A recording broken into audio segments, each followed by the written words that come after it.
back and get ready to have the most fun you ever had with an electronic device. All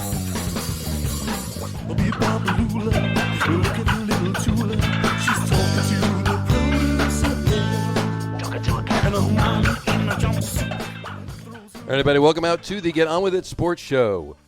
It is Sunday.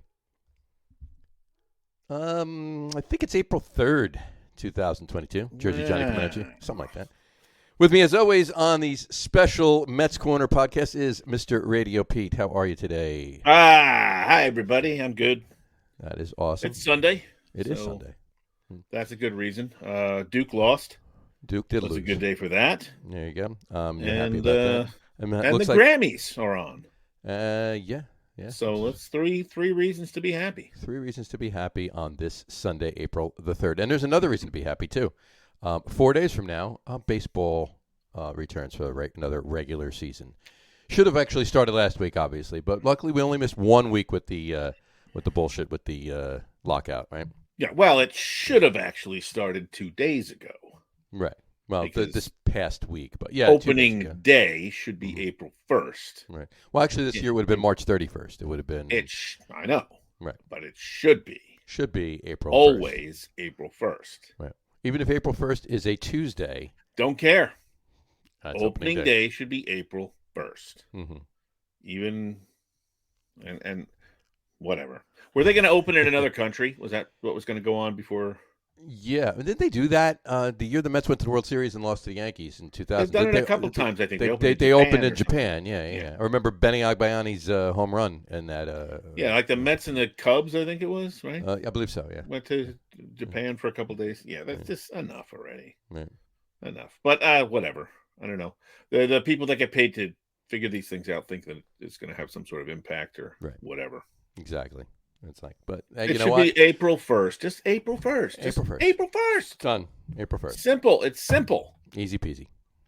So anyway, but in any event, it's Sunday. In 4 days instead. That's 4 days. April. It's going to be April 7th this year. So be it. It's fine. We're getting 162 games, so they're going to obviously have a couple extra doubleheaders, and hopefully, they will stick to their guns and they won't be 7-inning doubleheaders. They will be actual doubleheaders. No, I think they said no more 7 innings. No more 7 innings. It was just so they're keeping the guy starts on second in extra innings, but not for the 10th and the 11th. Is that not what for it the 10th and 11th? I believe it starts in the 12th inning. If they are still tied after 2 extra innings, then they put that ghost runner on. And then they start doing that. Okay. Yeah. And I think everything else is more or less the way it should be, right? Yeah, everything's kind of There's back no to more normal. 7-inning doubleheaders. Right. No more. Well, I mean, there's a couple things coming next year. You got the pitch clock. They're going to have a pitch clock, much like a shot clock in basketball. They're going to have a pitch clock in baseball. Now, I don't know. Does that mean if the pitcher? Here's my thing. What is the actual penalty if the pitcher goes over the pitch clock timing right before he throws the ball? Does that mean that the batter gets to hit off a tee? For that, maybe one swing, or throw the ball up in the air and himself. There's already kind of a pitch clock, right? I mean, umpires can warn pitchers. Yeah. If he's taking too long, you get a warning. Let's go, throw the ball. So it would be a warning, and then I would guess it would be a ball, right? A ball, a balk. I don't know. It's got to be some one. It's got to be one of those, right? Yeah, but the batter's either got to be water with a ball, or if there's a runner on first, a balk, or maybe first. Like I wouldn't want to see a ball 4 given because of delay, right? But if you could go up to ball 3 and then maybe go and just start balking, at least until the guy was at third, right? You know what I mean? Like you shouldn't be able to end an at bat. Because the pitcher took too long to throw the ball. Because the pitcher took 1 second too long to throw the ball. Right. And you shouldn't be able to score a run. Sure. But up to that point, and then, I don't know, maybe after that. Up to ball 3 and a balk up to third base. Up to third base. And if he keeps doing it, I guess you just throw him out of the game. Right. Then he's out. You get a second warning after that, and then that's it. You're out. I would think that would stop. Like, I don't know what the... Unless you're trying to get a rain out. Right. it's raining and you're trying to slow, what would be the reasons you would want to slow the pace down, right? If you're trying to get a rain out, maybe you're getting your ass kicked and it's before it's an official game and you want the ump to call it, right? Mm-hmm. That, I mean, what other reason would you want to? Well, there's a lot of pitchers out there that, you know, I mean, the quick pitch has been used a lot lately. I mean, when I say a lot, I don't mean like everybody's doing it. I just mean a lot more than it ever was before. They've been, there's a, they're using the quick pitch, but I mean, that's not at every bat. That's not every bat. That's not every pitch either. But yeah, I mean, what would be the reason to purposefully slow the game down? And there's just, there really shouldn't be. I don't think there's a lot of guys that are coming up now who, you know, there are certain pitchers who just take a long time, you know, and certainly knowing that this is coming now, anybody who's coming up through the ranks is going to be urged, I would think, right from at least high school on, not to dilly-dally on the mound. So it says, hold on here, I just pulled it up. Let me just read this here. It's a 14-second pitch clock with empty bases and a 19-second pitch clock with runners on. So if the bases are empty, you got 14 seconds to throw each ball. If there's runners on any base, 19 seconds. Now that's from when the batter steps in, right? That's from when the batter steps in, right? So Major League Baseball wants to institute a 14-second pitch clock with bases empty and a 19-second timer with runners on, according to sources familiar with the situation. The two numbers were settled on, blah, blah, blah, blah, blah, and were cut by almost 20 minutes, 15, and it was 15 and 17 seconds, so they went in opposite ways. The desire comes to years increasing game times, and, you know, and we all know that Rob Manfred, you know, he wants to, you know, he feels that if he cuts the game, he wants a 2-hour game. He wants a 2-hour game because he wants to entice younger viewers to come back and watch the game. And I have news for this man, and I've said this for many years now. If the kids aren't watching the game because it's 3 hours long, they're not going to watch it because it's 2 hours long. They're not watching because of the time. They're watching because of the game. They're watching because of the other things they're doing. That's what they'd rather do.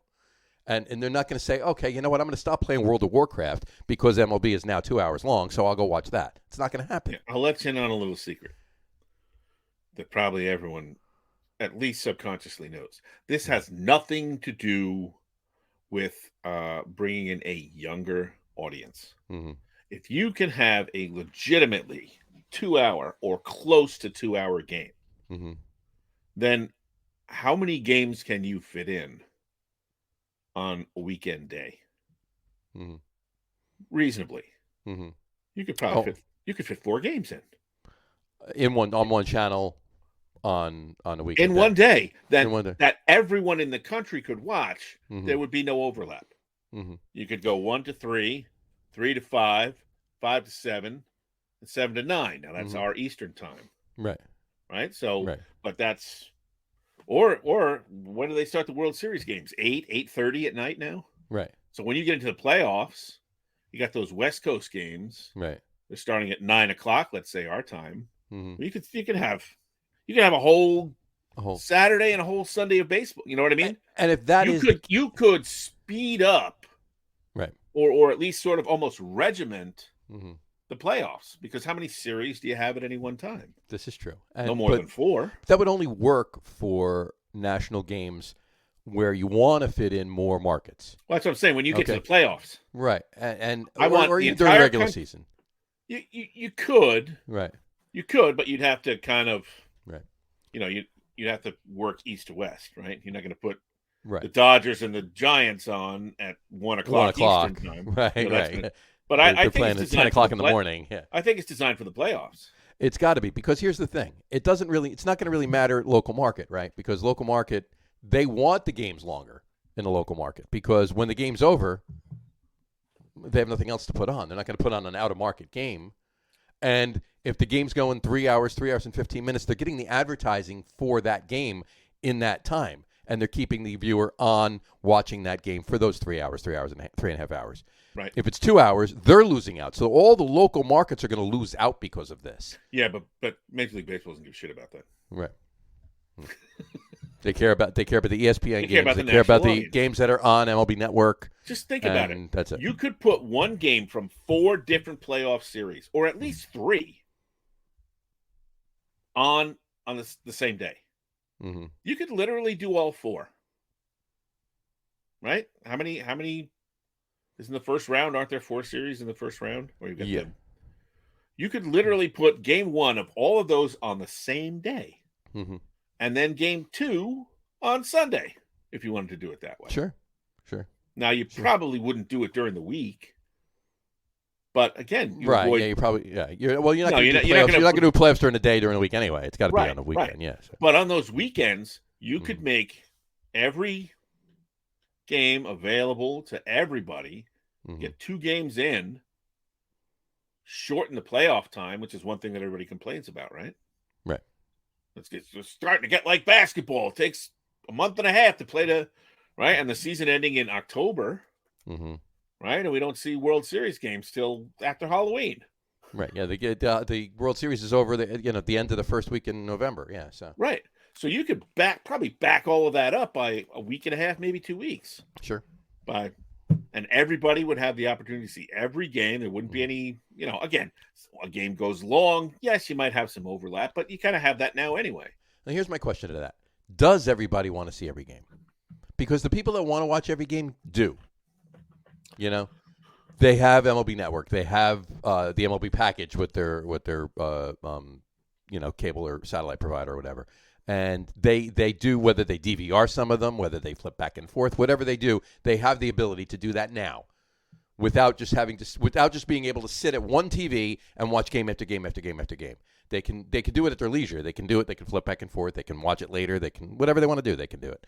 They have the ability to do that now. So if it's just for the fact that during the playoffs, somebody can sit on one channel and watch game after game, and they're doing this for all of baseball during the entire regular season, that's a little asinine, I think. But I get the point. Yeah, no, I don't think it's necessary. I don't think it's necessarily intended for. I mean, yes, making games shorter, they believe is better. Their reasoning is to bring in the younger audience. Well, that's what they say. Right, that's what he says. But I think this is designed because you're right. If you want to watch every game, you can. But having shorter games and being able to show more of them on the same day will open that up to a larger audience. Right. Well, I got you. Maybe it brings more people, right? Maybe that brings more people to the plate. No pun intended. Yeah, no pun intended. Or think about it. If you could pick and choose the games you want to watch. Right? If you've got 4 games on one day, well, I want to watch the first game. I don't really care about the second game, but I want to watch the third one. Well, so I watched the first game. Now I have 2 hours. And all I can do whatever I want for 2 hours. I can, on Long Island, we still cut our grass in October. So I could mow my lawn. I could go to the grocery store and stock up for then 2 hours later, I get to watch game 3. And then maybe it's nighttime. And well, I don't really feel like doing anything. It's Sunday, right? It's Sunday at 8 or 9 o'clock at night. So I'll just watch game 4. Right. I think, and they're boom, boom, boom, boom. So I think what they're thinking might be is you'll get people who will stay, even for games that they're maybe not that interested in. Or they may just put it on in the background because it's on, because they don't have to clear that time the next day, or I got to make time on Tuesday and then I got to make time on Wednesday, and then we're going to get back on, then maybe Thursday's a day off, and then on Friday I got to make time, and then there's a couple games on Saturday. You know what I mean? Right. No, I follow. Because I can watch. All I got to do is watch Saturday and Sunday. I can see the first 2 games, and then I can pick and choose the ones during the week that I want to watch. Sure. Like if you want to watch all those games, it's a big time commitment. It is a huge time commitment. You can shave that down on the weekends. I don't know. I might be wrong. No, I mean, you make a lot of sense. And also, here's another reason, too. When you think about it, more and more, and this doesn't just go for baseball. This goes for football, mainly baseball next, and then pretty much every sport at that point. Years ago, you watched your local market. You watched your team. And that's it. You didn't care about any other team. You cared about your team, and that was it. Now, you didn't have access to it. You didn't have access to it, but you didn't care either. Now with fantasy, for football and baseball, obviously, and other sports, and betting, certainly you're not just betting on your team. You could bet on others and so forth and so on. Being legal, gambling being legal now with all the apps and DraftKings and so forth and so on. Yep. you can watch the games. You want to watch the games. You're not just a fan. Not that you're necessarily a fan of multiple teams. Some people are, but you're interested. Yeah, you're a fan of one team, but you have the interest in a lot of other teams too, because of fantasy, because of access and so forth and so on, and the betting and everything else. So that might be factoring in as well. Yeah, and if your team stinks and isn't in it when playoff time comes, around, you have a fallback team. You have it's playoffs. I got my team that I root for in the playoffs. So right, I like these guys in the National League and I like these guys in the American League, so I'm going to watch them. Well, now that's two series that I'm definitely going to watch. Kind of like you do for football in January. You don't watch the Jets anymore, obviously, because you can't. So you watch the Dallas Cowboys. Right. And exactly. I will. Not that you don't watch the Cowboys during the year either. I'm just as likely to watch a Cowboys game as I am during a Jets game, or watch a Jets game during the regular season. Assuming if they're on at the same time, I'll watch the Jets or I'll flip back and forth. But sure, it's not like don't look at the Cowboys until the Jets are out of it. Right. I'm the same way. That could be like week 7. Right. Some years. Right. Exactly. Crap! It's October. I don't need to watch the Jets anymore. But, I'm the same way with the Packers when the Giants aren't doing good. So exactly. I get it. But so I don't. Listen, there's. Whatever. They want to speed up the game. Yep. And there must probably, I would imagine there's some research somewhere that shows younger people like shorter things. So, i.e., they will shorter baseball games. Sounds like a problem to me, but whatever. Yeah, I don't know. Or a good thing, one or the other, depending on how you look at it. 3 licks to get to the center of the Tootsie Pop. Right? That was what started it all. What else can we make less? Less? Because apparently young people like it. It's all about instant gratification. That's right. They don't want to. They don't want to commit to 3.5 hours to get to the finish of the game and see the outcome. Yeah. I'm only going to put 2 in. I'm only put 2 in. In fact, I want to turn it on and 15 minutes later know what can't it be like a sitcom, a half an hour game and that's it?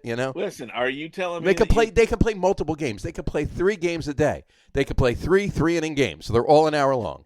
Have you never watched a sporting event and found yourself looking at your phone, not to post something on Twitter or whatever, just like, this is kind of boring. Let me see what Karen videos pop up on my feed. Right. Right. And then you kind of spend maybe half an hour, right, sort of eyeing your phone and watching the game or whatever. I do that all the time. You know what I like to do when the game's boring and it's more white noise in the background than anything else because it's so boring the commentators aren't even talking and you just have the echoing in the background and a couple of pitches and so forth and so on. You know what I like to do, right? Throw my feet up on the couch and doze off for 20 minutes. Yeah. With that, that's what I like to do. So yeah, I'm out. If I do that, I'm out for hours. Right. Well, no. Well, I mean, I miss the end of the game. I miss the end of the movie. I miss the end of whatever show. I tune my ears in, even if I'm like in that half asleep, REM cycle kind of thing. If something exciting happens, then and the TV automatically gets a little louder. Mm-hmm. I'm up. What happened? And if it's gone, I just rewind live out. TV. Right? That's boom. You can just. I'm out. If I'm out, I'm out. You're out. Once you're done, you're done. What was I watching last night? You still partying for your birthday? No. Happy birthday, by the way. Thank you very much. I didn't say it on the air, obviously, yet, so we'll say it now. Happy birthday. Thank you. Yeah, we went out April Fool's baby right here. There you go. Yeah, it was Friday, so and we just had the family dinner, and then yesterday went out with the extended family for lunch. Went to a Cuban place. It was pretty good. Nice. Yeah, cool. Very good. Place we wanted to go for a while. So we had a nice lunch. Had some fried plantains. I had the Cuban sandwich. Nice. Oh, that's perfect. That's my meal right there when I get there. Want to go. Yeah, there was some grouper and some flounder. We had the little fried flounder cakes. Mm-hmm. Had a bunch of, little appetizers and stuff. Mm-hmm. So it's good. And nice. So then it was, I don't know, I guess it was getting late because of the basketball. Mm-hmm. Watching the basketball. And then I had to watch that. So. Yeah, I forget what else I was watching. So I think it was about 11:30. I remember seeing, and we have a clock that's sort of like over there, but it's broken now, so it runs, but it doesn't run accurately. Right. So I think it's fast. So like every 3 days, I'll look over and then I'll look at my phone and I'll go, oh, it's got the right time. every so often it's correct. And then 6 hours later it's 4 hours fast or whatever. So it was about 11:30, and then it was 2:15 in the morning, and I woke up like this. And I was sitting on the couch, and I think the streamer box had gone into sleep mode. Right. Yeah. Because I record a lot of stuff, and whatever I was watching had ended, and so then half an hour or 45 minutes later, it goes into sleep mode. So the screen was black, and it's like no connection, and everyone else is upstairs. The whole house is pitch black, and I'm. There you go. And I wake up, and I look at my watch, and it's like 2:15 or 2:38 or something. Well, they get there a really boring game. I can get that way, Yeah, so. I guess I'll go to bed now. So once I'm out, You're out. You're done. And no one wakes me up. Sure. Because my son's behind me in the other room playing video games with his friends. Mm-hmm. Sure. And it's Saturday night, so he's going to be up probably till 2 or almost 2. My wife, she's usually up past midnight. Mm-hmm. But then they go up, shut all the lights off. No one bothers to wake me up. Just leave it right there. Yeah. We're shutting the house down. Why don't you come upstairs, idiot? Nah. But I got a good, good solid 3 hours of sleep in. There you go. That was good. You woke up nice and refreshed, and I woke up nice and refreshed. Time to go upstairs and go back. Go to bed. Right? Gotta love it. Oh well. Anyway. All right. Yeah. So the pitch clock. Yeah. You thought we were going to talk about the Mets, didn't you? No. Tangent City right here. Yeah. I think I got a text from you that said, or maybe you just said it live in person before we came on. Yeah, we'll do a good half hour, 45 minutes. I went, yeah, right. Yeah, okay. So, well, we're not there yet, so we could just end and be correct, right? That's true. Just call it. All right, have a good night. True. That was a good Mets podcast. There you go. Here's the thing about the Mets pitching staff. 42 minutes. We're out. Sorry, we're good. Tune in for our end of year wrap, and we'll finish these thoughts. Yeah. All right. So the pitch clock and something else. The pitch clock, yeah. And bigger bases. They're 3 inches bigger or something like that. But that's next year. From 9 to, that's next year. Yeah. Right. So we'll talk more about. We got a year to talk about that. So. All right. Couple things. The Mets were all in. Well, not all in. They were investigating a trade. I don't know if you saw this. Most of the day yesterday, actually, between them and the Padres. They were going to take Eric Hosmer, Chris Paddock, and somebody else for Tom Smith. Really? Yep. So they got another. They would have got another starting pitcher.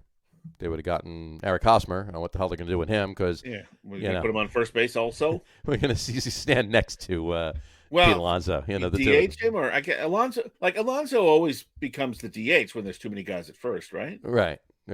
Yeah, he would be the there. But then again, Eric Hosmer is what 135 years old this year. Yeah, he's a little bit older.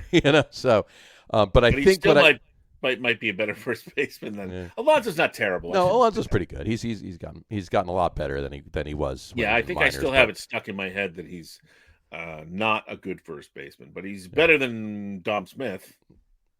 Yeah, Dom Smith's got a good glove. Does he? Yeah. But okay. Yeah, he's still, Pete Alonso's still the better package at first base of the two. He's not consistent enough at the plate, right? Tom Smith, right, to play every day. Yeah. When he's on at the plate, he's phenomenal. But right, streaky. As everybody is really when you come right down to it. But wait till I don't know if you've looked at. Anyway, I got all the rankings from last year's. Yeah, we'll get to the pitching rankings, and offense, and there's a lot of. Rankings that are in the 20s. Right. But then there was talk that the Mets were going to take Eric Hosmer and trade him to the Cubs and get Stroman back. Because the pitching staff is already starting to fall apart. It's already starting to fall apart and even start the damn season yet. Yeah. So anyway. Remember last week when I said, how do they blow it? How do they not do it? Well, we're seeing it. We're seeing it before we started. The best pitcher in baseball, and he's out for 2 months at least. Right. And, our 37-year-old, probably you have to say one of the best pitchers all ever, right? Right. I mean, he's got to be in top of whatever list. It's a nut job, right? 3 Cy Youngs, sure. right? And hammy issue, which he's had before, but it goes away in a couple days. Yeah, it's a tweak. He might miss a start. He might not. Yeah, he might not. But he's also 37, right? And maybe this is the year that the tweak ends up being something more. Well, let's hope it's not. Let's hope it's not. This is how the Mets. But here's another thing. This is how the Mets mess it up. Right. We're in our 50s, right? And we talk about these guys that are 37 like they're older than us. Right. Yeah. But I mean, but in baseball, he's 37 in baseball years. I get it, but he's only 37 years old. He shouldn't be that falling apart. He should be, if anything, he should be in better condition than most 37-year-olds. Yeah, but he's also put how many miles on that arm, right? This isn't a guy. Well, I'm more worried about his arm than his hammy. That's what I'm talking about. Right. But I mean, this is not a guy who pitched 150 innings every year for 10 years, and he's guy's innings eater, and right. We're hoping this is not the year that it catches up with him, right? Well, we shall see, and we'll see very soon. But I don't know. One thing happened today, but anyway, to finish that up, that trade's null and void. Did not happen. They're not. It's not happening. They put the nix on it. They put the kibosh on it. They're done with that. They just really don't like Stroman. Do you blame him? I mean, he's. So he talks a lot. He's of the shit. OBJ of the MLB. Yeah, yeah, that's true. But that's fine. We got they got the kid they signed off waivers from the Marlins. Was it? Yeah. Well, although I don't think he's going to be a star. Actually, they sent him to AAA right away. So Juan something. I don't remember. Anyway, did you see the trade today? Juan Lopez. Between the Yankees. Yeah. How often does that happen? I don't know. There was actually a list.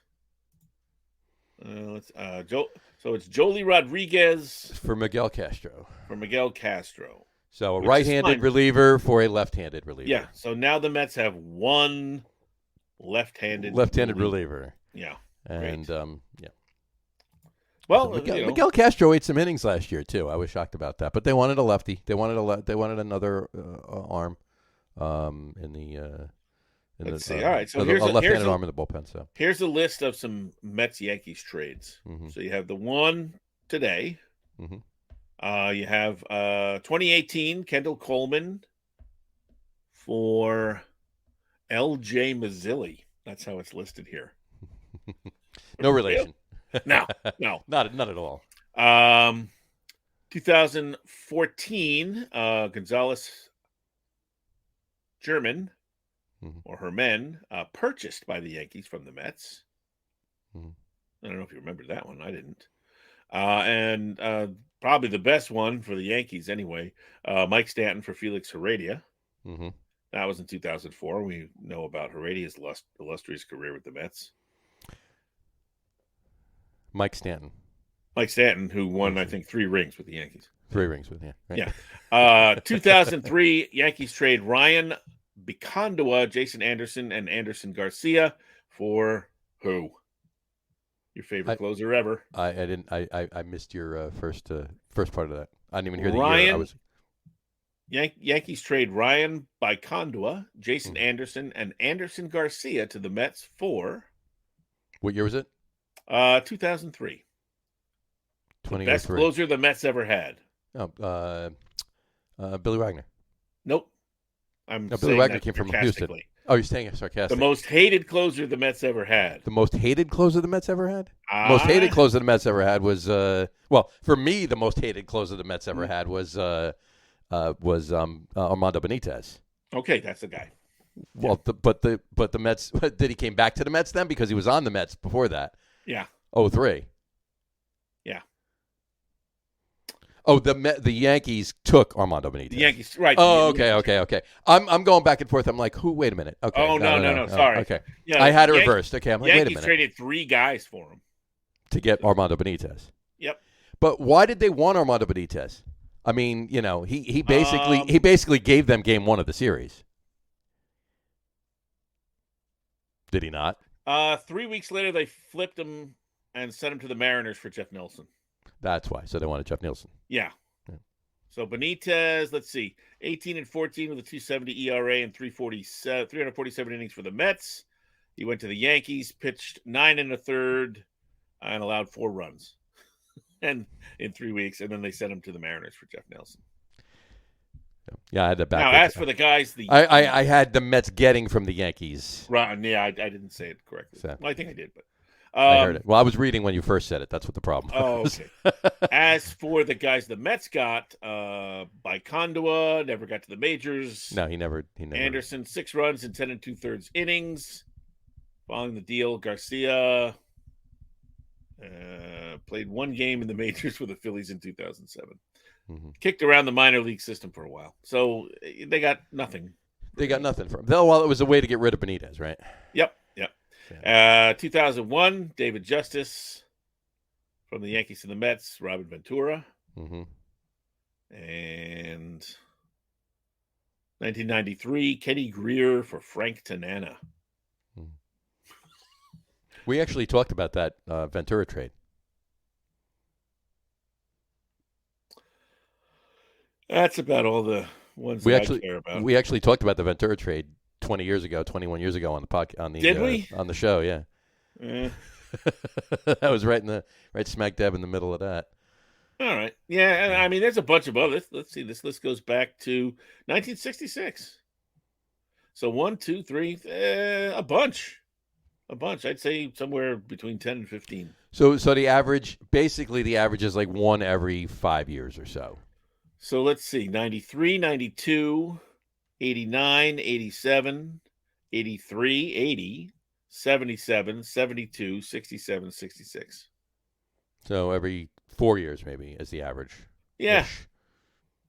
So, well, from 66 to today is how many years? From 66 to today would 34 be 34 and then another 20. 54 years. 54 years. 56 years. 56 years. 1, 2, 3, 4, 5, 6, 7, 8, 9, 10. 10 in 54 years. So every 5 years or so.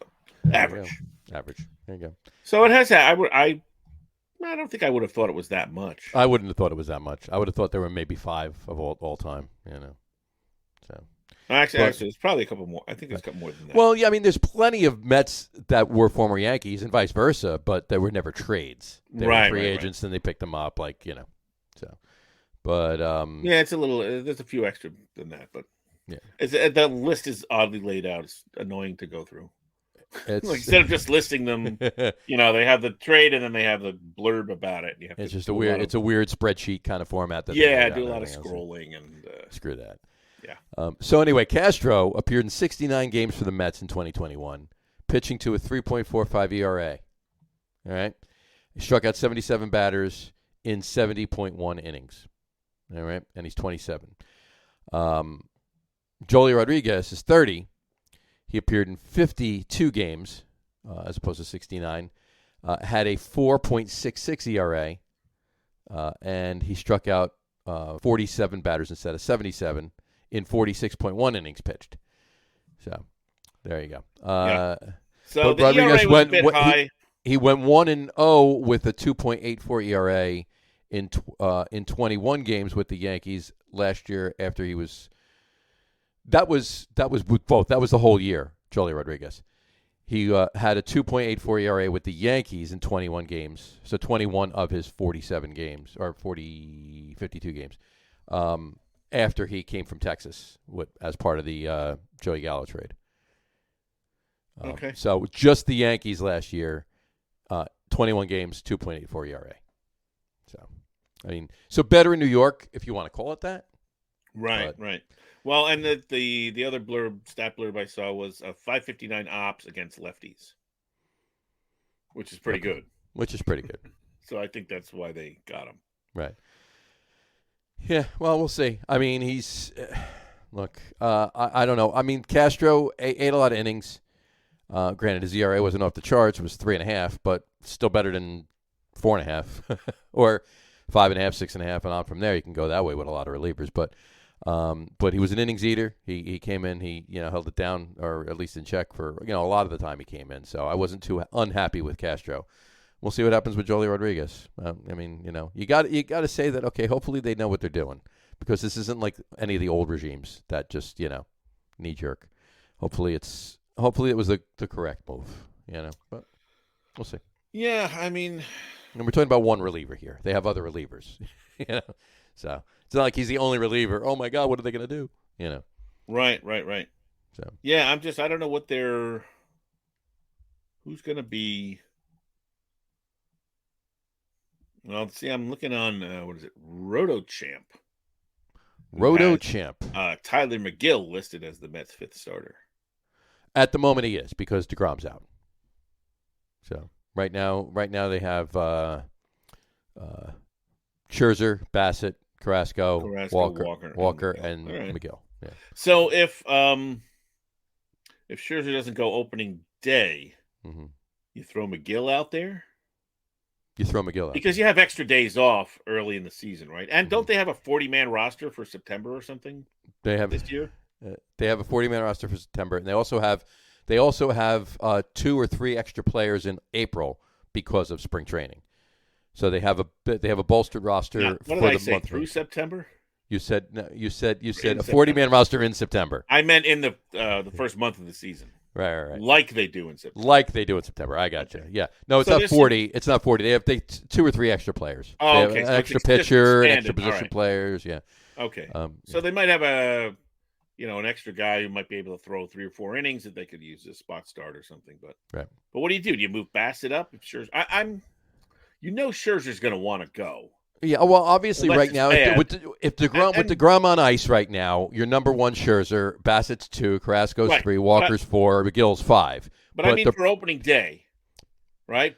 Showalter said, "I'm going to listen to what Max Scherzer says." Max Scherzer says he's fine, then he's going to go. Right.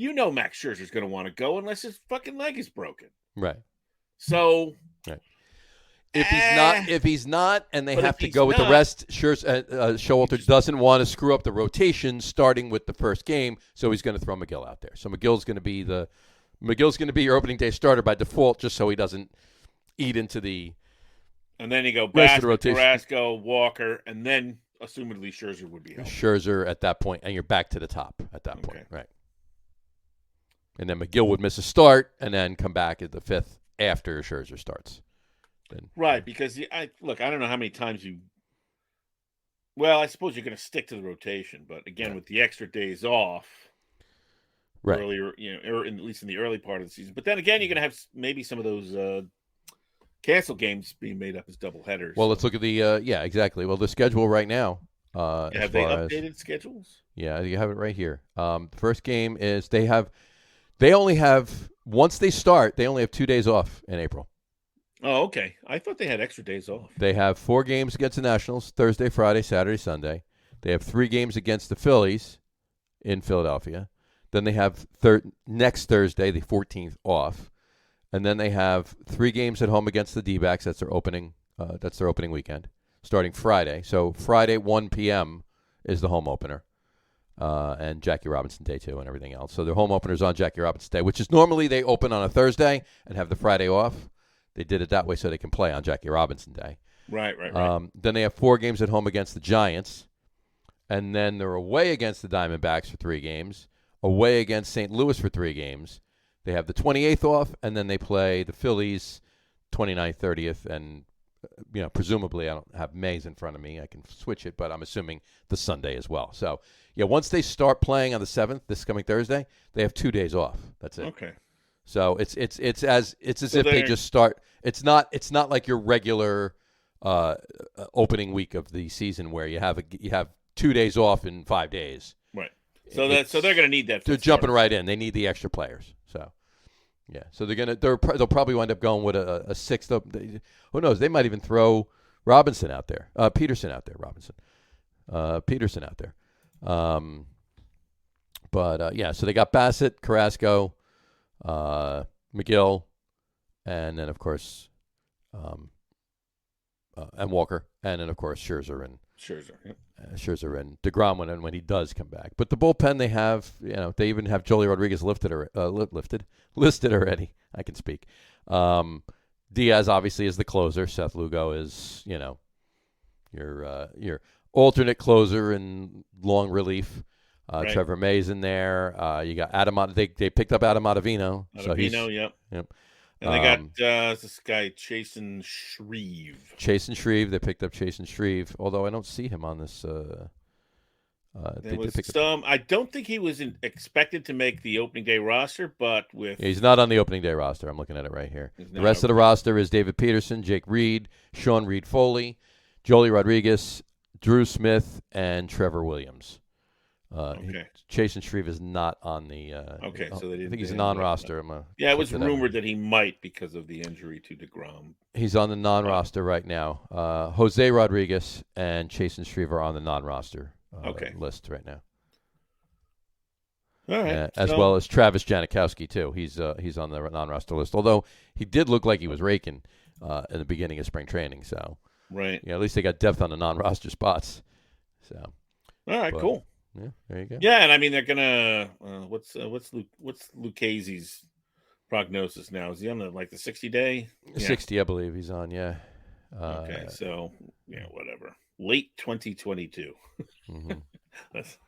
And of course, how long we really think Jacob DeGrom is going to be out? Well, they're saying they shut him down for 4 weeks, right? Yeah. So how long is it actually going to be? Well, if they shut him down for 4 weeks, he's not going to jump right in and start pitching. So he's going to have to ramp up. So it could be end of May. I'm thinking end of May. I'm thinking we'll see him end of May. Barring any other setbacks, we'll see him before. We'll see him not too long before when he threw his last game last year. So meaning he'll have basically missed a year of pitching, an entire year, if you look at it like that, not starting the season right off. So I'm saying 4 weeks. 4 weeks gets him to, for when he went out, 4 weeks gets him to the third week in April. And then assuming it's only maybe a 3-week ramp up, maybe it's mid-May. Best case scenario, third week in May. I think it's going to be a little longer than that. Let's see. Hopefully this is all precautionary, right? I mean, he's got a little tightness. Does that mean he can't throw? Probably not. But like I said, hopefully this is all precautionary and it has nothing to do with the injuries he had last year or his age that's the question. Wear and tear. Why does he have a little tightness? Why does he have the tightness? Right. That's probably because he ramped up too much and he wasn't throwing from mid-February as opposed to mid-March when he started throwing. But hopefully it had something to do with this spring training. The last 3 years have been ridiculous with, as far as training goes, just in training in general. Obviously didn't have any training except for a little bit at their own home stadiums before the 60-game season, in 2020. And now the shortened spring training this year. It's ridiculous with, after what happened 2 years ago, for them to have the lockout continue into spring training and pitchers and catchers and everything else this year is absolutely asinine. Yeah. I just think it's they stupid, completely stupid. But I'll stop right there. Your thoughts? Well, I agree. I mean, this is it's hard to believe it won't have an effect on these guys, and every team has their injuries, and Mets had a lot of injuries last year. Although miraculously they were hanging around in first place in the division until. Weren't they in first place for 100 games or something last year? They were in first place for last year. It was probably one of the few years they were in first place that long. Yeah. But I don't know, man. Part of me goes, I don't know if this. I'm still having trouble letting go of the old Mets and the way they did things, like with the medical staff in particular. Right. To me, I wouldn't be surprised, knock wood, if we don't see Jacob DeGrom until around the All-Star game. Really? Yeah. I hope that's not the case. Because that was kind of the typical Mets, right? Oh, it's just a little tightness and it's 4 weeks. But that was never they never told you what was going on. Right. Right. And then it was, oh, well, it's actually a little bit of a strain and it's 8 weeks. And I'm hoping the new Mets regime does not do that. But part of me is like, he's going to be out at least 12 weeks.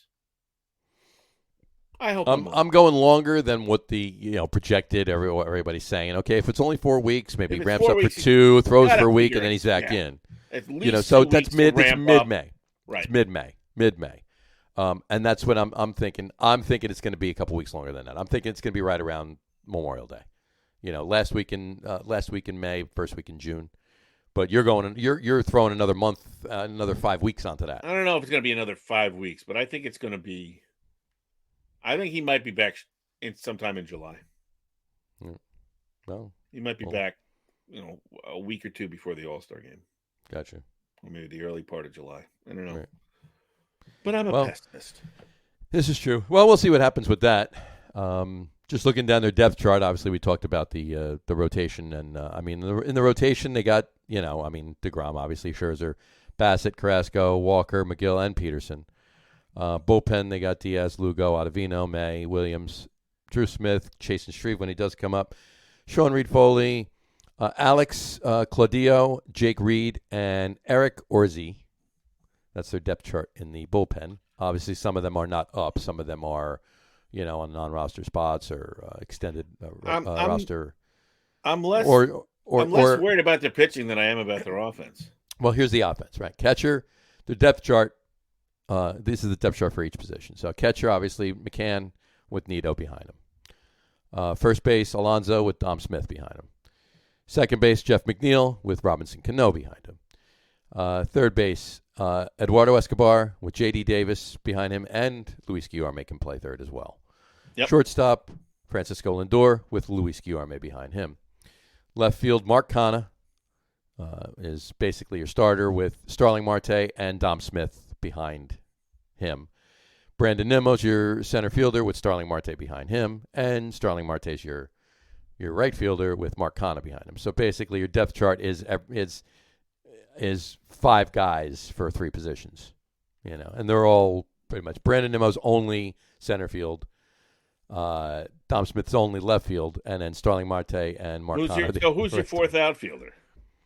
Your fourth outfielder is Dom Smith. I mean, you got Mark Canha in left. Starting outfield is Mark Canha in left, Brandon Nimmo in center, and Marte over in right field. All right, so you have now Jankowski can play the outfield. Jankowski's an outfielder, and I thought he was doing really well when I was watching him a couple weeks ago when they first started. And Dom Smith's your fourth outfielder. Yeah, well, technically, because Jankowski's not technically on the roster. Jankowski's not on the roster, so Dom Smith's your fourth outfielder. Okay. Mm-hmm. So yeah. All right. So there you go. To round it out, DH, you got Robinson Cano is your DH. Right. And J.D. Davis and Dom Smith are his backups. They don't have Alonso listed as depth at DH, so he's first base. Period. Yeah, right I would imagine when you're going to rest him, you just want to rest him. Mm-hmm. All right. Well, let's run through some numbers here.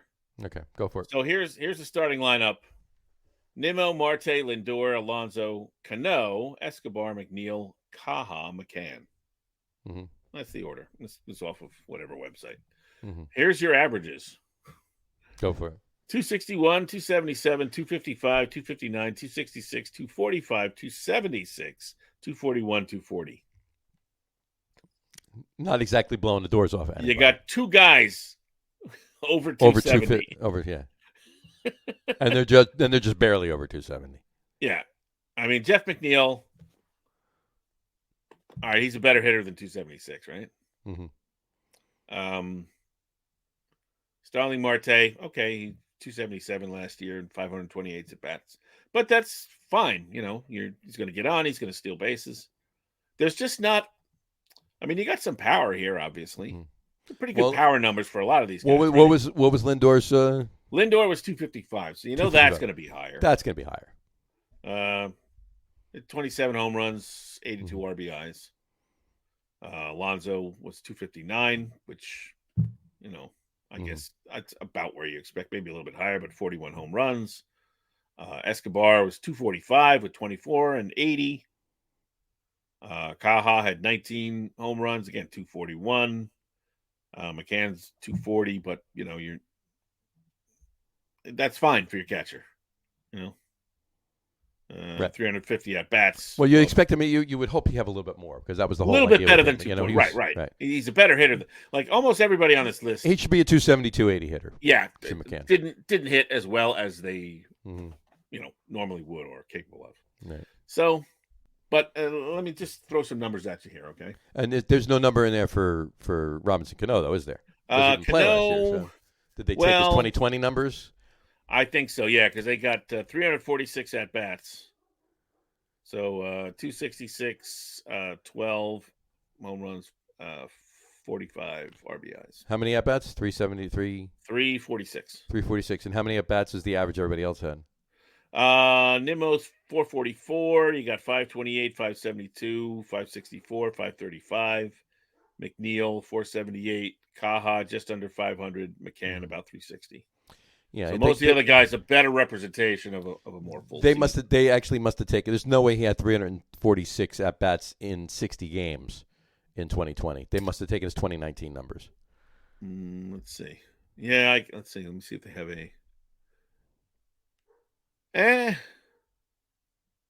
No, they don't say where they came. Yeah, it could be. Maybe it's an amalgamation of his last couple of seasons. It could have been a projection of where he would have been based on what he did play in 60 games. So maybe, I mean, that could be it too. Maybe.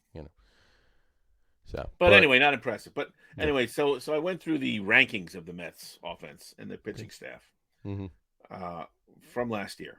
Sure. So runs. We'll do the offense first. Sure. Runs, they were 27th.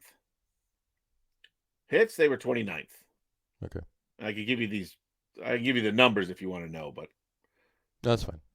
They're irrelevant unless they're compared to the doubles. They were 26th, and some of these are tied with two or three other teams. But sure. Triples, they were 22nd. Home runs, they were 25th. RBIs, they were 27. Walks, they were 21st. Ks, they were 17, but that's actually good. That's good. Because that one kind of works. These were all listed from the largest number to the smallest. So they're, in the middle. They're in the middle. Strikeouts. Yeah. Stolen bases, they were 24th with 54. Caught stealing, they were 8th with 26. Yeah, that's a bad number. So that's about a third of the time they were getting stuck. They were getting caught. Yeah, if they were 8th and didn't get caught stealing, that would be a good number. Yeah, 54 and 26 is 80. Right. So they got caught 26 out of 80 attempts. Not that good. Not that good. They were 20th in average. On base percentage, 17. Not bad, middle of the pack. 25th in slugging and 23rd in ops. Yeah. Not a good offensive year. Yeah. Anemic. We know. They couldn't. How many runs did they score for Jacob deGrom? I mean, that's an ongoing thing. I mean, it's an anemic. The offense has been anemic for many, many years. I didn't even Jacob deGrom won those 2 Cy Youngs in spite of the run production when he was pitching. Let's see. The 1 year he won with 10 wins. He had 10 wins and he won a Cy Young. So. And how many games did they play last year? How many games did the Mets play last year? Yeah. 162. 162. So let's do the math on the runs scored. That's 3.9. 3.9 runs per game. Yeah, terrible. Yeah, that's horrible. That's horrible here. Terrible. Let's hope Showalter can actually get them to produce where they really should be. Now that's what I'm hoping. Now pitching. Let's look at the pitching because that's where the Mets make their money, so to speak. So they had 77 wins. That was 18th. So middle of the pack. 85 losses. That was tied for 11th. 9th in ERA at 3.90. Middle of the pack with 8 shutouts. Probably 6 of those were DeGrom's. 13th in saves with 41. 11th in save opportunities with 69. So they had 28 save opportunities that were blown. That's not good. No. That was that, and most of them came after the All-Star break. Yeah, most of them came after. Yeah, that was, and that's what their downfall was. That's when they left first place and tanked. Their bullpen couldn't hold a 1-run lead or a 4-run lead or a 3-run. So how about a 6-run lead? Right. Yeah. Me in PNC Park in Pittsburgh watching them play the Pirates with a 6-run lead in the bottom of the 8th, and they lost. Yeah, they were nearly in the top 10 in save opportunities, but again, 6-run lead in the bottom of the 8th, and they lost the game. Yeah, and not in extra innings. They lost the game. Right. Yep. I'm sorry. It was in extra innings. It was to 10th. Yeah, inning. because it was 10th inning. Yeah, they tied it. Yeah, what's his name? Didn't same guy hit the game tying home run and the game winning home run? Was that what happened? Yeah, I forget who was that. I don't even want to remember. Yeah, no, well. But all right, so here's some. He was on the Pirates. Let's put it that way. Yeah, it was a guy on the Pirates. It was a guy on the Pirates. Here's some good news though. Okay. Hits, they were 4th. Mm-hmm. Now again, I had to reverse these because they list from the most to the last. Right. So on the list they were 27th, but if you count up starting with 30, they were 4th. Mm-hmm. Runs 668. That's good for 9th. There you go. Which, if you look at their runs scored, which was 636, so pretty close. Mm-hmm. But again, doesn't mean a lot. Earned runs were 581. That was good for 7th. Home runs was 190. That was good for 13th. Strikeouts was good for 12th with 1,453. Mm-hmm. 5th place for walks with 475. 7th for whip at 1.23, which is a great number. And the average against them was good for 10th at 236. So really pretty good pitching and no run production. Right. So why is this team going to be better? Because they have a better lineup, right? Because they have a better lineup. Because they have they've improved their lineup. They've improved their pitching. They've greatly improved their lineup. They've improved their pitching pretty decently, and they've improved their managing 100-fold. So okay, I'm glad you said that because I think that has as much to do with it as anything else. Absolutely. For the Mets this year, is they have somebody who actually knows how to manage. Exactly. And speaking of pitching, we said this the other day on the regular show. They have ranked. Hold on.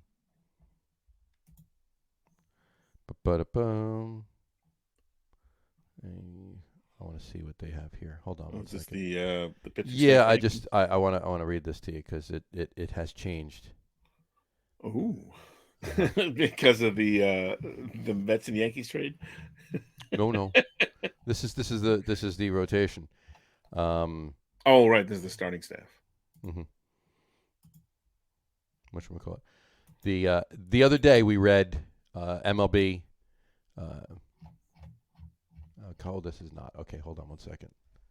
I'm sorry. It's okay. This is you gotta love.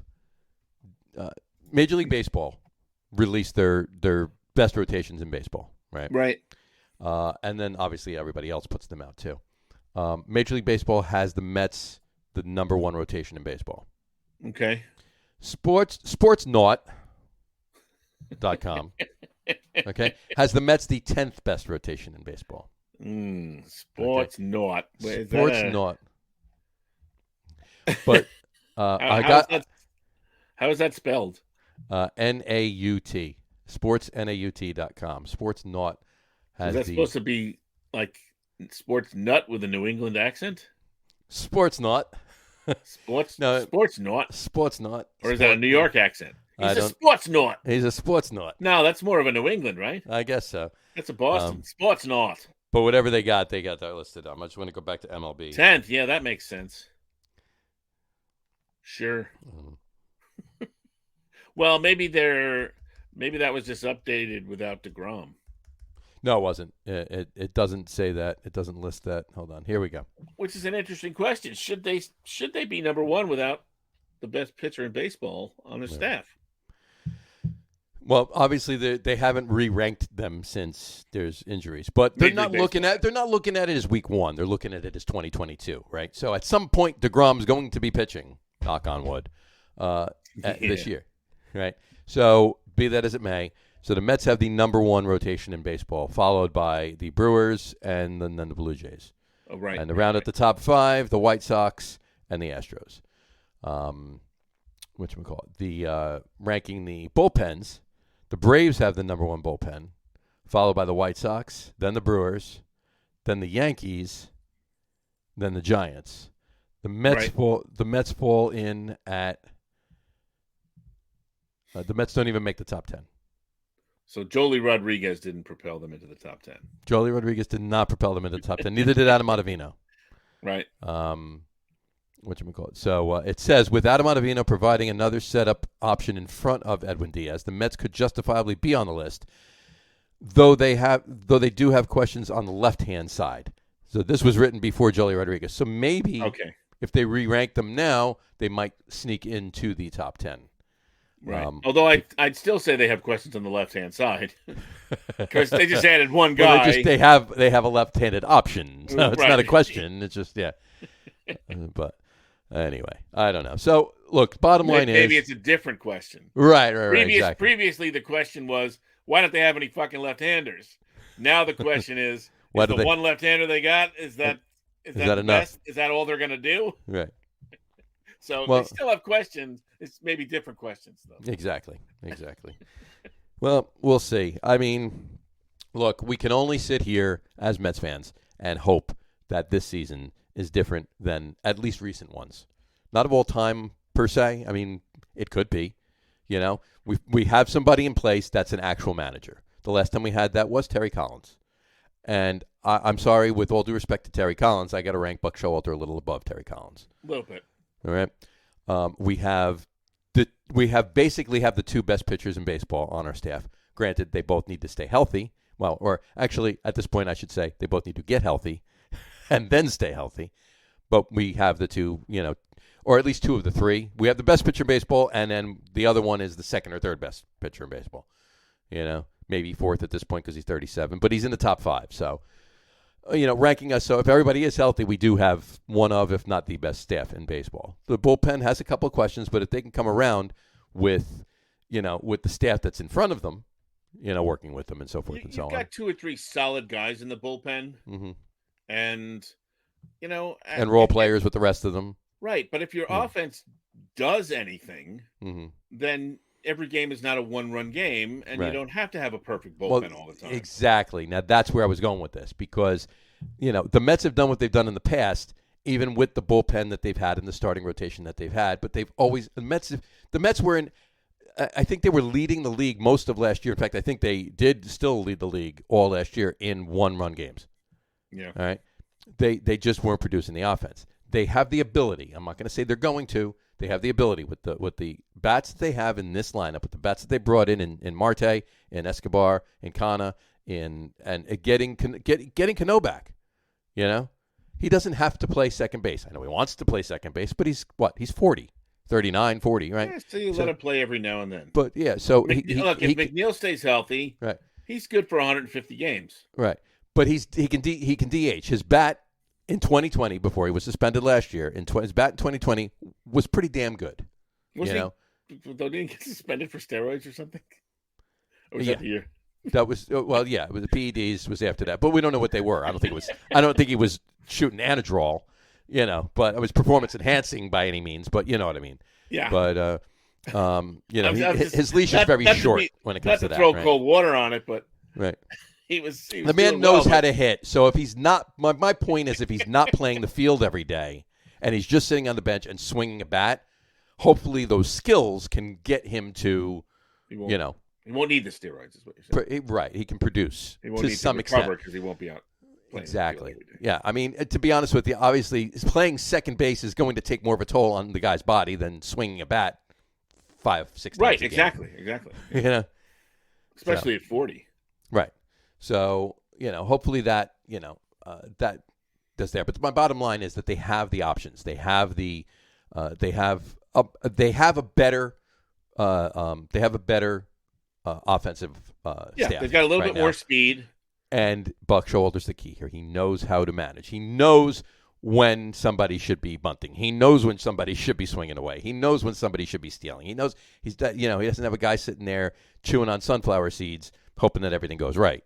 No offense to our former manager. That's now the Yankees' third base coach. But I would say that's plenty of offense, which is due. Yeah. Sorry, Mr. Rojas, you were fucking horrible. Yeah, it was pretty bad, Louis. Sorry. It was pretty bad. But here's the thing about Showalter that I'm interested to see. Mm-hmm.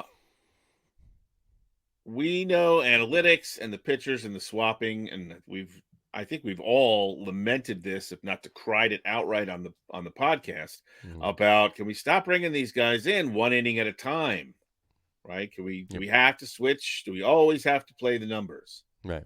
Buck Showalter, smart guy. I'm sure he knows what the numbers are. He understands, obviously, he understands the lefty-righty matchup and that sort of thing. Right. Is he going to be a guy who is, expected by the men upstairs to, take that book of stats and that's your Bible and that's how you do things? Mm-hmm. I don't think he's going to do that. I don't think so either. He doesn't seem like the guy who's going to do that. I think he's going to utilize some of those stats and some of those analytics to make the right decision when it comes to his baseball acumen. To use those numbers for what they're supposed to do, which is to give you information, not to decide things. Right. Exactly. But I'm very interested to see how he's going to use that with respect to the bullpen. Mm-hmm.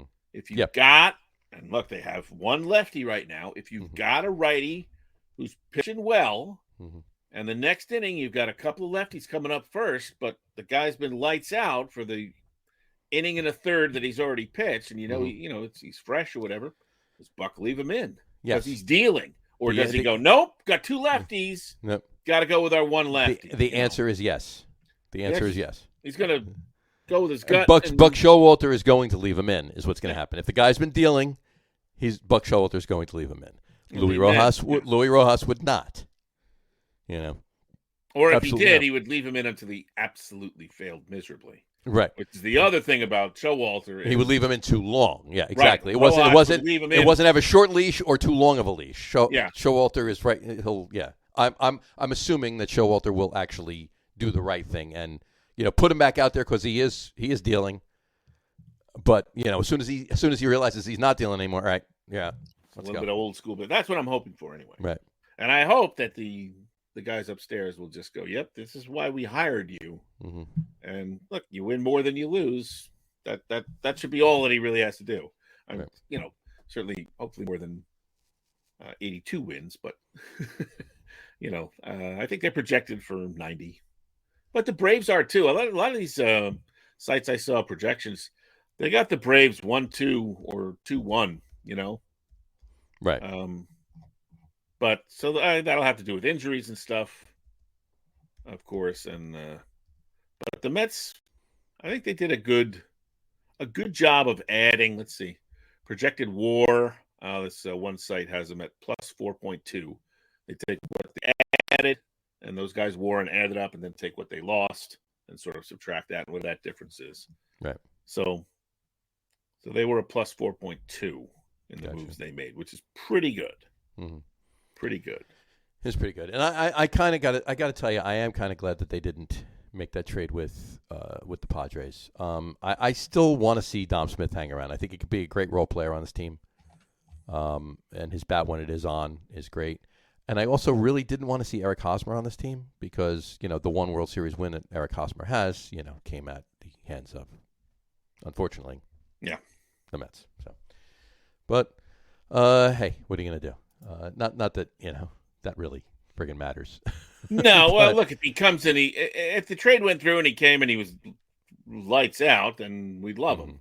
We'd forgive him. This is true. Exactly. Because I mean, well, I don't know how many years he was.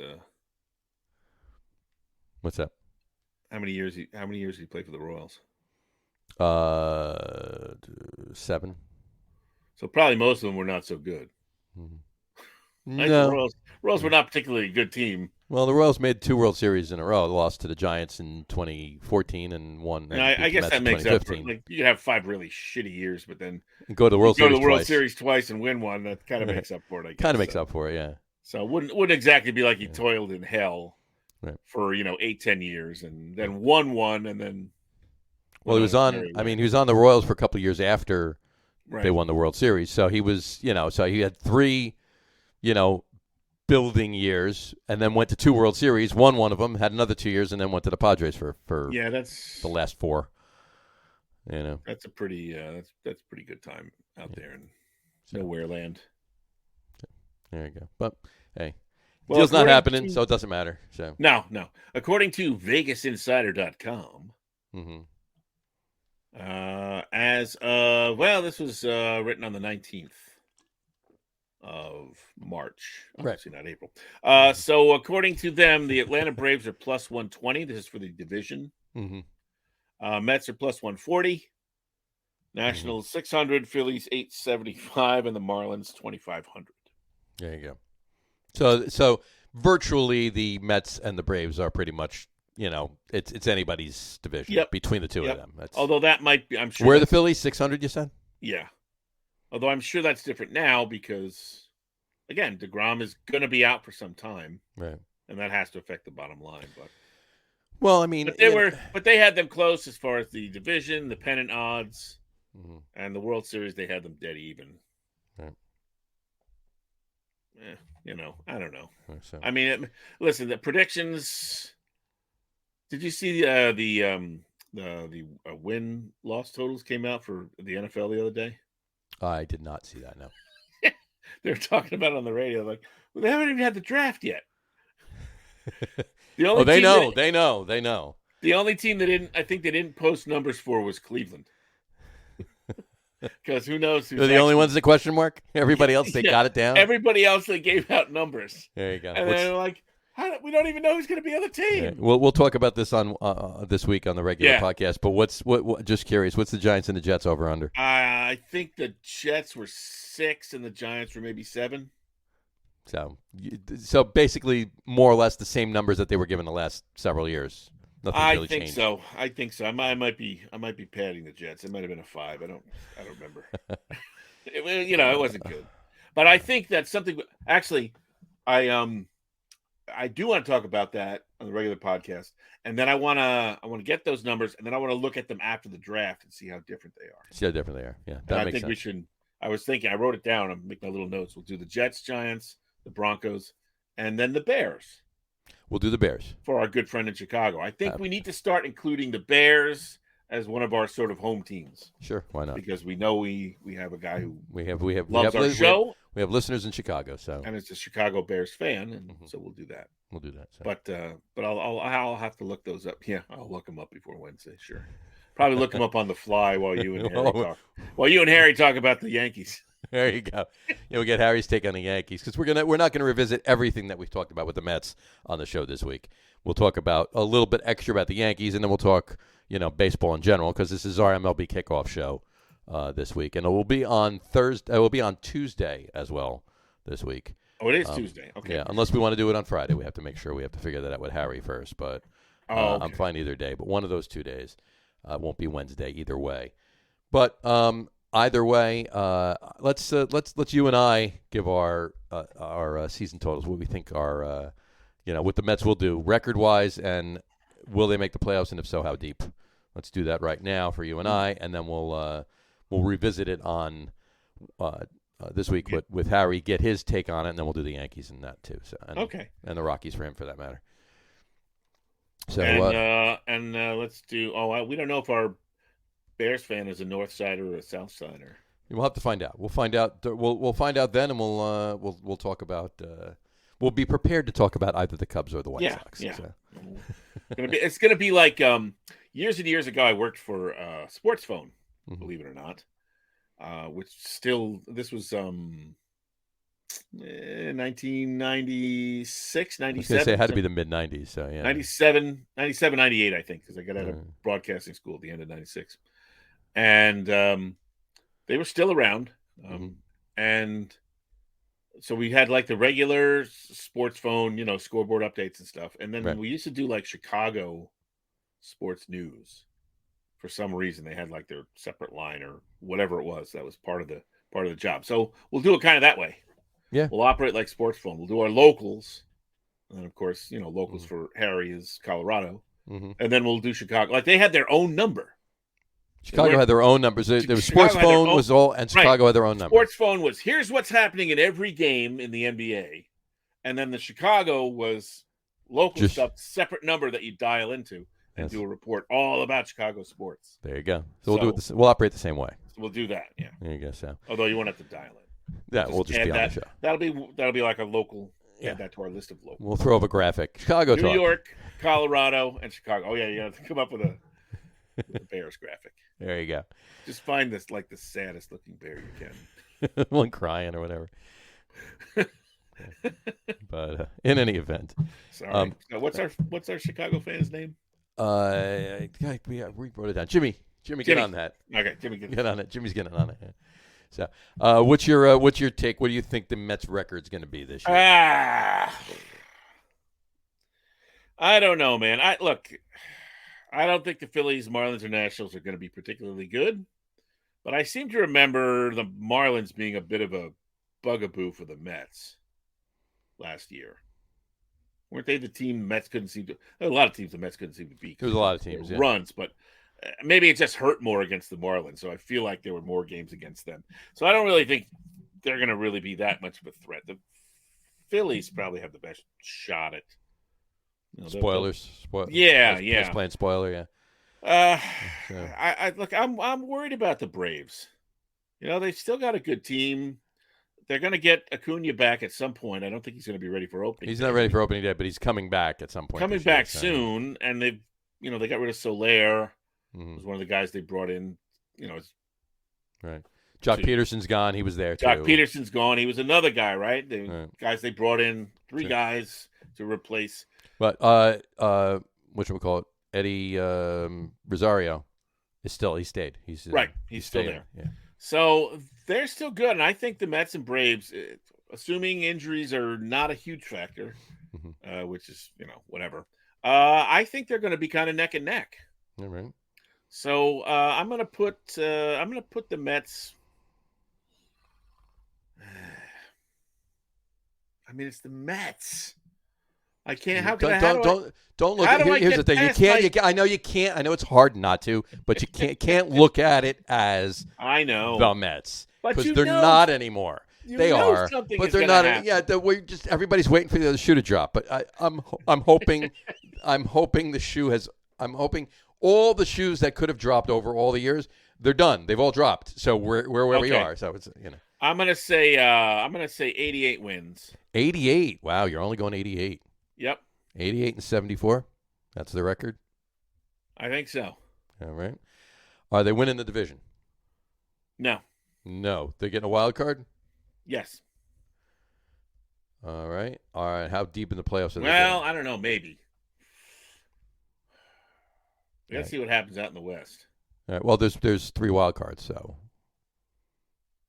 this is right. There's a 12 games, so so there's 3 wild cards. Padres can be a little bit better than right.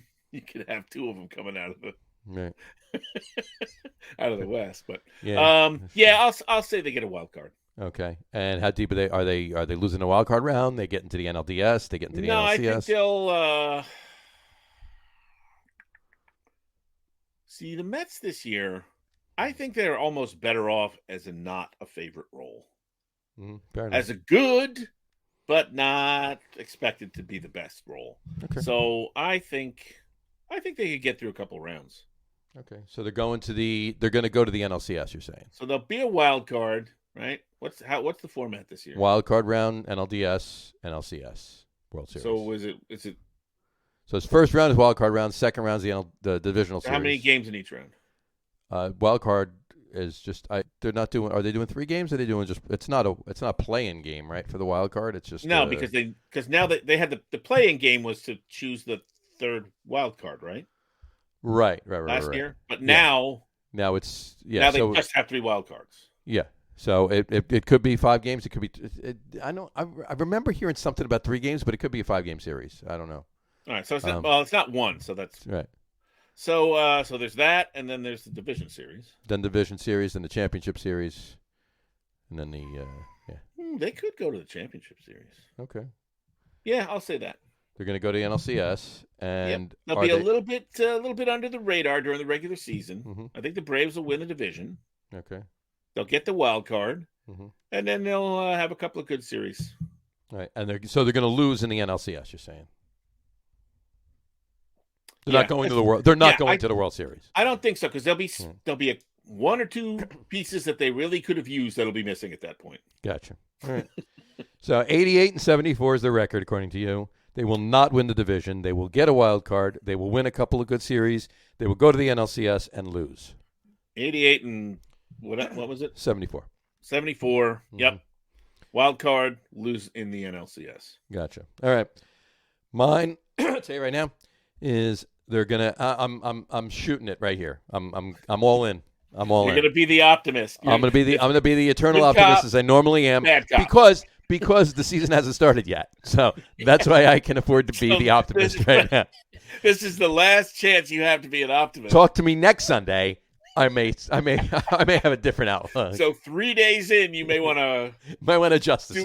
Do we have a time period we can change our thoughts? We'll revisit. We'll do a revisit. We'll do an end of the month wrap up, end of the first month wrap up, and we'll revisit what we said here, and we'll decide. Here's what I think. We have the show 2 days from now. Yep.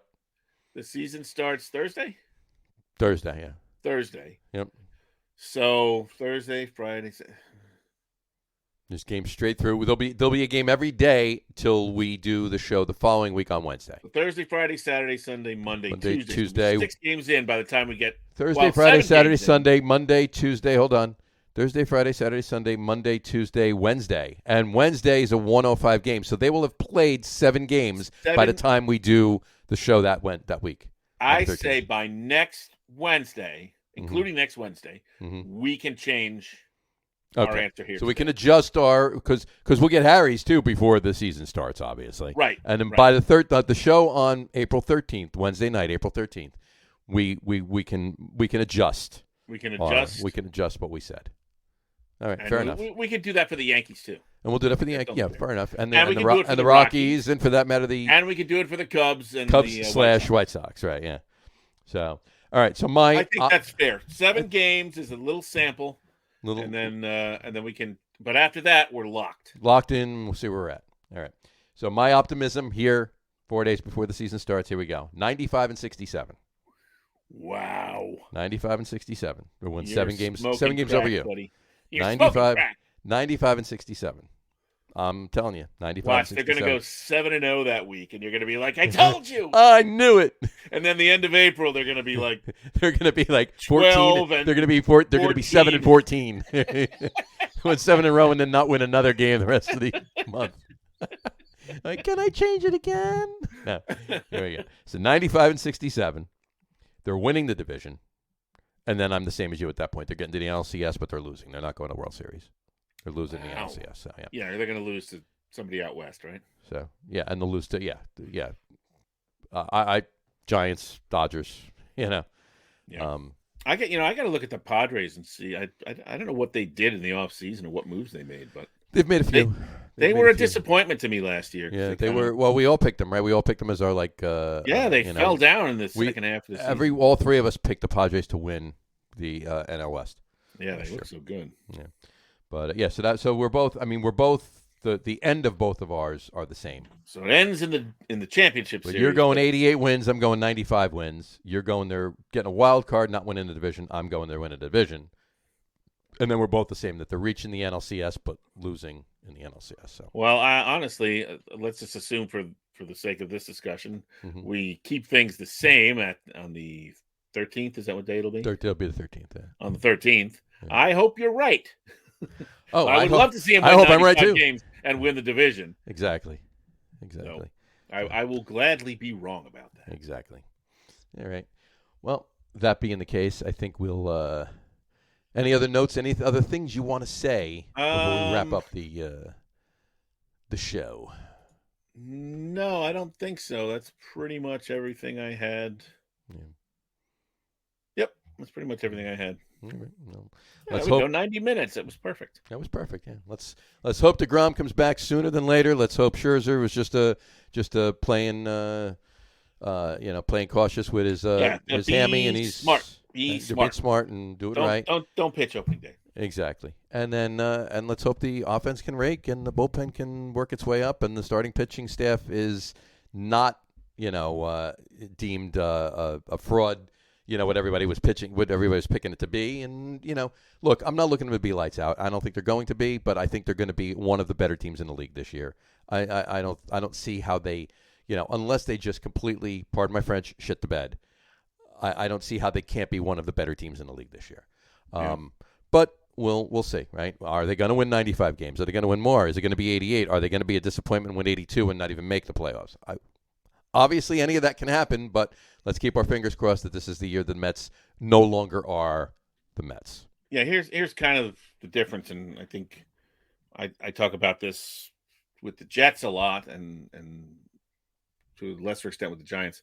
Like the Mets very often go into a season, and there's a lot of ifs.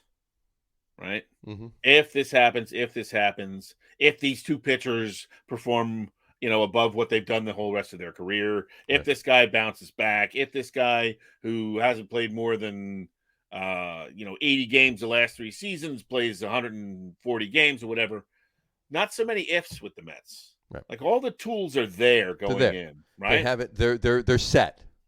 Right. They're set. There's no ifs set there. Yeah. And the ifs that we have are like, okay, like if you had to bet on them, you'd probably like if Lindor has a better season, that will be a big help to the Mets. Well, that's likely to happen, right? Right. Because look at his career, and you look at last year; it's the anomaly, right? Right? It's not. Exactly. Well, he had a great year his rookie season, and then he was kind of like last year, and we're hoping that he, you know what I mean, returns to that. No. This guy's a fucking all-star who had a shit year last year. Well, look, he had good power numbers, but not great. He just didn't hit for average. Wasn't entirely himself. So, like that, if he returns close to his usual form, that's a good if to bet on. Sure. As opposed to if this kid who's been in the league a couple years and had a stellar year, actually turns into a superstar. Well, exactly. Or a guy who's been around for half a decade and finally had a good year, or you think, well, now he's if he has that same kind of year, those are not good ifs to bet on. Yeah. But I think the Mets have pretty good ifs because they're things that are more likely to happen instead of where you kind of go through that list as I do with the Jets. Well, that's not going to happen. Well, that's not going to happen. Well, that might happen. This is very unlikely to happen. And it all adds up to another mediocre season. Right. Good ifs with the Mets, things that are more likely to happen, which is, guys just performing a little better. All right, you hit 260. Okay, so hit 270 this year. Yeah. 10 points. What is that? What's the it's another hit a week. One flare a week, right? From Bull Durham or something like that. Yeah. One seeing eye single or whatever it is. Exactly. And that's that's whatever, 25 points in the majors or something or whatever. Exactly. So good ifs for the Mets. I feel positive about that. Not crazy stuff. Not 3 or 4 unlikely things that have to happen for them to manifest into a good season. Completely agree. They got the tools. Tools are there. They're ready to go. I think they have the right guy at the helm to actually utilize the tools in the proper way. Right. Yeah. That doesn't have to be an if. The rookie manager figures out how to manage. That's not an if. Those ifs are no. Goodbye. Those are not. Yeah, exactly. So, but of course, Buck could be old and crazy and losing his mind. I don't, but that could be a good. That could be a good thing, though. That could be a good thing. Yeah, maybe that might be just what they need, but it might be just what I don't think that's the case. But I don't either. So, all right. Well, we agree, and I think it's going to be a fun. I think it's going to be a fun year. Knock on wood. I think it's going to be a fun year, and if they can somewhere get between our picks, and make a decent showing in the playoffs, I'll be happy. Yep. It'll be a good year. So There you go. All right. Well, on that note, we'll wrap the show up for today. We want to thank everybody for watching. And for those of you just listening to the audio podcast, thanks for listening. Don't forget to visit our website, www.getonwithitpodcast.com. My mouth got away from me there for a minute. Have you been drinking? Seltzer, actually. Well, that's the problem. That's the problem. I haven't been, right, exactly. Don't forget to visit our website, www.getonwithitpodcast.com. That's getonwithitpodcast.com. And please remember, like us and follow us on all of our social media, Facebook, Twitter, and Instagram. Just search for the Get On With It podcast. And, of course, all of the shows are available on YouTube as well on the Logger Room channel. Remember, we go live with a video podcast on both Facebook and YouTube every Wednesday night around 7:30 Eastern Time, except for these special podcasts. They pop up whenever we want them to. And, of course, this week won't be on Wednesday, so that's kind of, shot to shit right there, that part of the speech. So disregard what I said, right? Don't join us on Wednesday. Don't join us on Wednesday this week. It's going to be Tuesday or Friday, most likely Tuesday. You only have to wait 48, 49, 51 hours. 51 hours, there you go. Roughly 51 hours until our next podcast. There you go. And for those of you who just wanted to listen to the audio podcast, you could do so on Apple Podcasts, Spotify, TuneIn, Stitcher, Google Podcasts, Amazon Music Podcast, and iHeartRadio as well. And if you haven't done so already, please subscribe to one or more of those feeds, and you'll never miss a show. Again, thanks for following along with us. Have a great rest of your week. Have a great week coming up. And continue to have a wonderful rest of this weekend, what's left of it, another 8 hours or so, depending on where you are in the country. And we'll talk to you in, like Pete said, about 51 hours. Yeah. Right? Have a wonderful rest of your Sunday, folks. Take care. Cheers. Go South Carolina, ladies, and go Kansas. Go Kansas, and let's go Mets. LFGM. There you go. LFGM. I am not renewing my prescription for antidepressants yet. I still have a few. There you go. But I'm not renewing because that'll get you through. We can revisit that. We'll revisit that as well on the 13th. That'll get me to on the 13th. We'll see how I feel. We'll have to renew it at that point. Yeah. So LFGM, as Pete Alonso says, let's go Mets. All right. Take care. Bye, everybody. Cheers.